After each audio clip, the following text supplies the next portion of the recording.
Arjantin, Güney Amerika kıtasının güneyinde yer alan, Arjantin'in doğusunda Atlas Okyanusu, Uruguay ve Brezilya, batısında Şili, kuzeyinde Bolivya ve Paraguay, güneyinde ise yine Atlas Okyanusu bulunmaktadır. Arjantin 45.773.884 nüfusa sahiptir.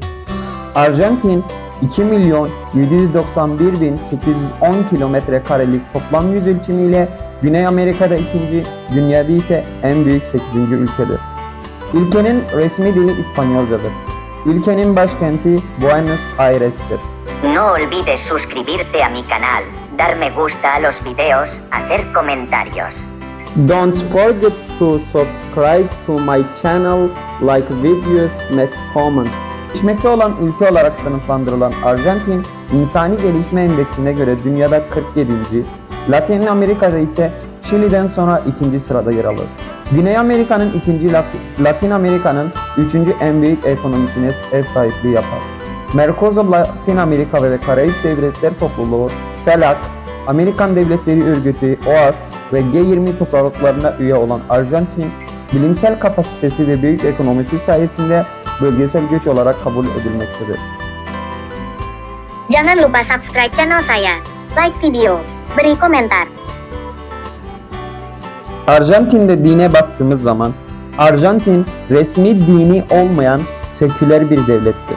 Din ve vicdan özgürlüğü ülkenin anayasasının 14. maddesiyle güvence altına alınmıştır. Arjantin'de baskın din Hristiyanlıktır. Yaygın mezhep ise Katolik mezhebidir. %94 Hristiyan, %2 Yahudi, %1 Müslüman ve %3 diğer din gruplarıdır. Son yıllarda Hristiyan nüfusun ciddi biçimde ateizme kaydığı bilinmekle birlikte bu konuda kesin veriler bulunmamaktadır. Arjantin-Türkiye ilişkileri. Türkiye ile Arjantin arasındaki ilk diplomatik temas Osmanlı Devleti'nin son yıllarında 1910'da imzalanan konsolosluk protokolü ile kurulmuş, ardından 1926 yılında imzalanan Dostluk Antlaşması ile bu temas perçinlenmiştir. İki ülke arasındaki diplomatik ilişkiler genel itibariyle olumlu seyretmektedir. Ancak Arjantin'in sözde Ermeni soykırımı iddialarını kabul eden devletlerden biri olması, Türkiye-Arjantin ilişkileri açısından önemli bir anlaşmazlık konusudur. Siyasi ilişkilerdeki olumlu ancak durağan seyir ticari ilişkilerde de benzer şekildedir. İki ülke arasındaki ticaret hacmi inişli çıkışlı bir grafik izlemekte ve ülkelerin mevcut kapasitelerini yansıtmamaktadır. Bunda coğrafik uzaklık sebebiyle ulaşım maliyetlerinin yüksek oluşunda payı bulunmaktadır. Türkiye'den Arjantin'e ihraç edilen başlıca ürünler, motorlu taşıtlar, minareller ve kimyasal gübreler, karayolu taşıtları, için yedek parça, tütün, demir çelik, sentetik iplik, izole edilmiş tel ve kablolar, bakır ve seramiktir. Arjantinli ithalatımızın takriben yarısını soya fasulyesi oluşturmakta olup, diğer başlıca ithalat kalemleri, kuru baklagiller, tütün, yün, pamuk, yer fıstığı ve pirinçtir. Arjantin para birimi pesodur. 100 Arjantin pesosu 3.73 Türk lirasıdır. Arjantin'in başkenti Buenos Aires'ten Türkiye'nin en büyük metropol şehri olan İstanbul'a aktarımızın uçak ortalama 15 saat 40 dakikadır. Arjantin'deki Müslüman nüfusu. Arjantin, Güney Amerika kıtasındaki en kalabalık Müslüman azınlığa sahip ülke konumundadır. Kesin rakamlar bilinmemekle birlikte Müslümanların ülke nüfusunun %1'ini oluşturduğu ifade edilmektedir ki bu da Arjantin'deki Müslüman azınlığın nüfusunun yarım milyona yakın olduğunu göstermektedir. 19. yüzyılın ikinci yarısından itibaren Osmanlı coğrafyasından özellikle Lübnan ve Suriye bölgesinden Arjantin'e yoğun göçler yaşanmıştır. Göçmenlerin büyük çoğunluğu Arap kökenli olmakla birlikte Osmanlı topraklarından geldikleri için Türk olarak anılmışlardır. Ülke Müslümanları tarafından kurulan ilk yapı 1918'de faaliyete geçen ve 1957'de Arjantin İslam Merkezi adını alan teşkilattır. Ardından 1960 yılında Arap-Arjantin İslam Cemiyeti kurulmuştur. 1989 yılında El Turco lakaplı Carlos Menema'nın başkanlığa gelmesi, Müslümanların ülkede daha geniş düzeyde teşkilatlanmasını beraberinde getirmiştir. Günümüzde Müslümanların en yoğun bulunduğu bölge başkent Buenos Aires ve özellikle eyalete bağlı La Angelita şehridir. 3 caminin bulunduğu Buenos Aires'te Araplar 3. en büyük etnik grubu temsil etmektedir. Ülkede dini eğitim veren orta veya Yükseköğretim Kurumu'nun yanı sıra çeşitli yayın faaliyetleri de sürdürülmektedir. Arjantin'in geçmişine doğru yolculuk yapalım. Arjantin, topraklarındaki ilk insan izleri M.Ö. 10.000'li yıllara kadar uzanmakla birlikte bilinen ilk yerleşim yerlerinin kuruluşu 9. yüzyılda gerçekleşmiştir. Güney Amerika kıtası 15. yüzyıldan itibaren Avrupalı sömürge güçleri tarafından işgal edilirken Arjantin topraklarına yönelik ilk İspanyol saldırıları 1516'da Plata Nehri kıyılarını ve ardından 1536'da bugünkü başkent Buenos Aires'i hedef almıştır. Bu başarısız girişimlerden sonra 1580'de işgal edilen Buenos Aires ve bölge 18. yüzyılın sonlarına kadar İspanya'nın buradaki sömürge yönetimi kapsamında Peru Genel Valiliğine bağlanmıştır. 1776 yılına gelindiğinde bölgede Rio de la Plata Genel Valiliği kurulmuş, Buenos Aires'te bu yeni yönetimin merkezi olarak belirlenmiştir. 19. yüzyılın başlarında kıtadaki diğer bölgelerde olduğu gibi Arjantin'de de bağımsızlık hareketleri baş göstermiş ve bu mücadele sonunda 9 Temmuz 1816'da Buenos Aires'te Rio de la Plata Birleşik Eyaletleri adıyla kurulan yeni devletin bağımsızlığı ilan edilmiştir.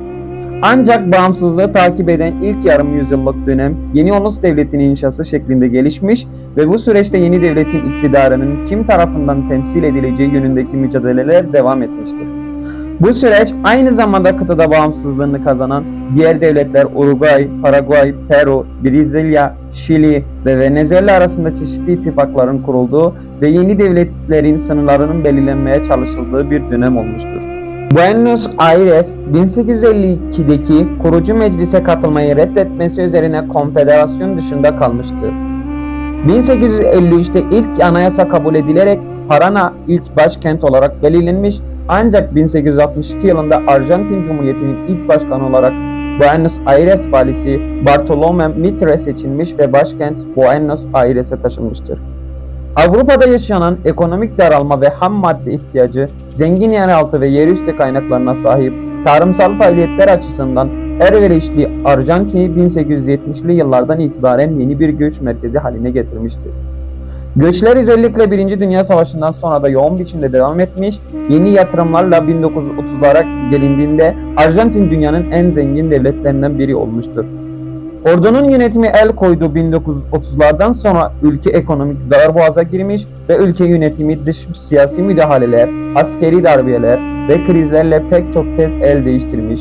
Yüzyılın ilk çeyreğindeki müreffeh dönemi yakalamak için bir daha mümkün olamamıştır. Bu süreçte Arjantin siyasetindeki en etkili isim 1946-55 yılları arasında iktidarda kalan Juan Perón olmuştur. 1955'te gerçekleştirilen darbe ilk ülkeyi terk etmek zorunda kalan Perón, geri döndüğü 1973 yılında yeniden devlet başkanı seçilmiştir. Perón'un bir yıl sonra ölümü üzerine devlet başkanlığına karısı Isabel Perón getirilmiş, ancak o da 1976'da ordu tarafından görevinden uzaklaştırılmıştır. 1976-1982 yılları arasındaki dikta yönetimi Arjantin tarihi açısından karanlık bir dönem olarak kayıtlara geçmiştir. Bu dönemde 10 binlerce insan tutuklanarak hapse atılmış, ayrıca 30.000 kişinin de rejim tarafından kaybedildiği belirtilmiştir.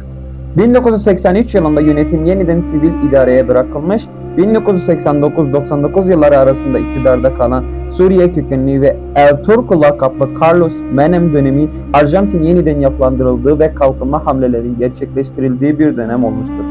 2000'li yıllar Arjantin için ekonomik dalgalanma, dış borçlar ve siyasi krizlerle geçmektedir. Ülke 2015'te göreve gelen Mauricio Macri yönetiminde yeniden toparlanma sürecine girilmiş bulunmaktadır. Şu anki Arjantin Devlet Başkanı Javier Milei'dir. Arjantin Ulusal Marşı.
Brezilya ve Meksika'dan sonra Latin Amerika'nın en büyük üçüncü, Güney Amerika kıtasının Brezilya'dan sonra en büyük ikinci ekonomisidir. Ekonomik alandaki inişli çıkışlı grafiğine rağmen ülke genel itibariyle yüksek bir potansiyele sahiptir. Kurşun, çinko, kalay, bakır, demir, petrol, manganez, uranyum gibi zengin yeraltı kaynakları sahip olduğu nitelikli iş gücü dünyanın en iyi balıkçılık alanlarından biri sayılabilecek ülkedir. Ülkede ekonominin ana taşıyıcıları tarım ve tarıma dayalı sanayi kullarıdır. Milli gelirin %10'u tarım, %30'u sanayi, %60'ı ise hizmet sektöründen elde edilmektedir. Son yıllarda tarım ürünlerinin fiyatlarında görülen artış ülke ekonomisine katkı sağlamaktadır. Başlıca tarım ürünleri soya fasulyesi, mısır, ayçiçeği, limon, tütün, üzüm, yer fıstığı, buğday ve çaydır. Öte yandan ülkede balıkçılık ve hayvancılık da gelişmiştir. Başlıca sanayi kolları ise gıda, tekstil işleme, petrokimya, metal ve otomotivdir. 2010 yılından bu yana Arjantin'de eşcinsel evlilik yasaldır. Eşcinsel evliliği tanıyan ilk Güney Amerika ülkesi olmuştur. Ayrıca 22 Temmuz 2010 yılından bu yana yasal olan yasada eşcinsel çiftlere evlat edinme hakkı da verilmektedir. Son olarak Arjantin iklimine bakalım. Orta Arjantin'de kasırga ve gök gürültülü fırtınalı sıcak yazlar ve soğuk kışlar vardır. Güney bölgeler özellikle dağlık bölgelerde yoğun kar yağışlı sıcak yazlar ve soğuk kışlara sahiptir. Tüm enlemlerdeki daha yüksek rakımlarda daha soğuk koşullar yaşanır. Coğrafi konumu ve yüz ölçümünün büyüklüğü sebebiyle ülkede tropikal, ılıman, savan ve step gibi farklı iklim tipleri görülmektedir. Umarım videoyu beğenmişsinizdir. Video hakkındaki düşüncelerinizi, benden anlatmamı istediğiniz konuları yorum kısmına yazabilirsiniz.